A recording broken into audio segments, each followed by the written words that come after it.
Je m'appelle Aïcha Bastien Ndiaye, j'ai 22 ans. J'habite présentement à Québec. Je suis chorégraphe, interprète et enseignante de danse. Ma mère vient de Wendake, elle est sur une Wendat, j'ai grandi là. Puis mon père vient de la Guinée en Afrique de l'Ouest.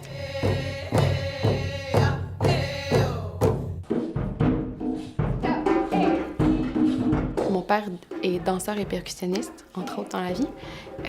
Et j'ai eu la chance de grandir en le voyant faire des spectacles, voyager grâce à la danse, enseigner la danse, la partager dans son quotidien.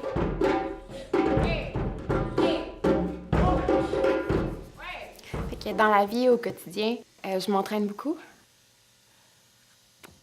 Je fais du crossfit, je fais du powerlifting, de la course, du yoga. Il y a beaucoup de danse au travers de ça, évidemment.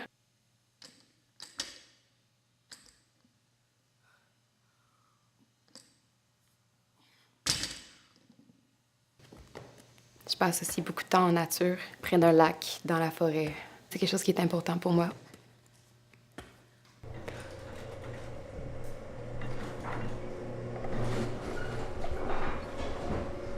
Mon grand-père a décidé de repartir sa propre entreprise de mocassins, que ma tante a repris éventuellement. Mon oncle travaille toujours ici.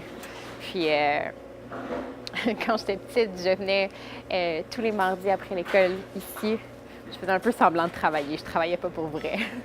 Puis c'est entre autres pourquoi on porte des mocassins, moi, mon frère, ma famille, depuis qu'on est tout petit. C'est devenu une habitude. J'ai pour vrai de la misère à porter des souliers normaux.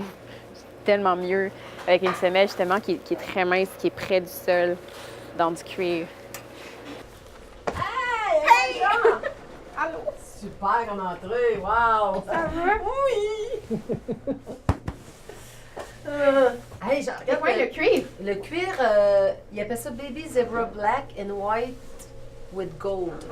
J'aimerais ça que ça brille. C'est tellement beau. Mais moi, là, on peut avoir des échantillons, mais moi, je le ferais au complet comme ça. Je trouvais que c'était beau avec, tu sais, ton côté africain, puis ton régalia, ton côté autochtone, le mocassin, tu sais, je trouvais ça... C'est un bel équilibre. Mais on pourrait faire 2 sortes de mocassins aussi. J'ai eu la chance d'avoir des parents qui m'ont vraiment élevée en insistant sur la richesse que c'était d'être métisse puis d'avoir plusieurs cultures à représenter. Parce que, mettons, ma jupe m'arrive presque mi-mollet. Mi-mollet, mon Fait que je suis mieux d'avoir quelque chose de court. Ouais. Mon régalia, justement, c'est un projet que j'y ai toujours un peu pensé, mais je pense que pendant longtemps, je prenais pas le temps de vraiment me poser la question. Est-ce que je veux danser dans les powwows? Est-ce que je veux avoir un régalia? Quelle danse je veux faire? C'est quand même quelque chose qui est pas à prendre à la légère.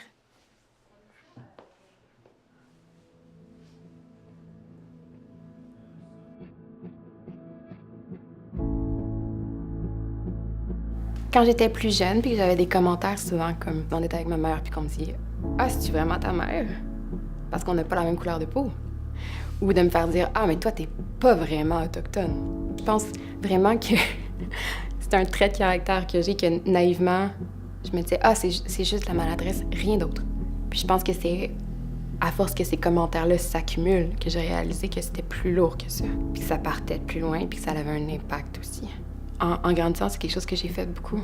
Séparer. Me dire, par exemple, ça se passe juste à l'école, ça se passe juste à la maison, ça se passe juste avec mes amis, ça, c'est africain, ça, c'est autochtone, ça, c'est québécois.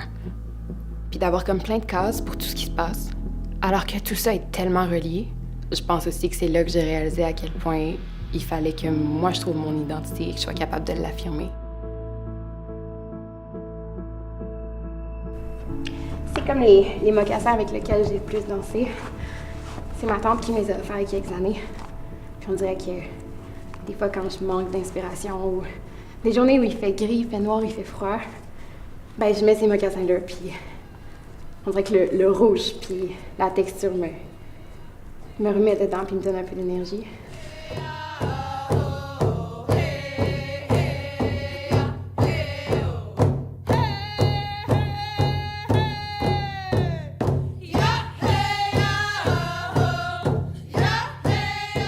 Il y a quelque chose dans le traditionnel, puis dans les peuples autochtones qui nous ramène à l'essentiel de la vie. Je pense que c'est ça qui m'aide beaucoup à me recentrer quand je m'égare un peu.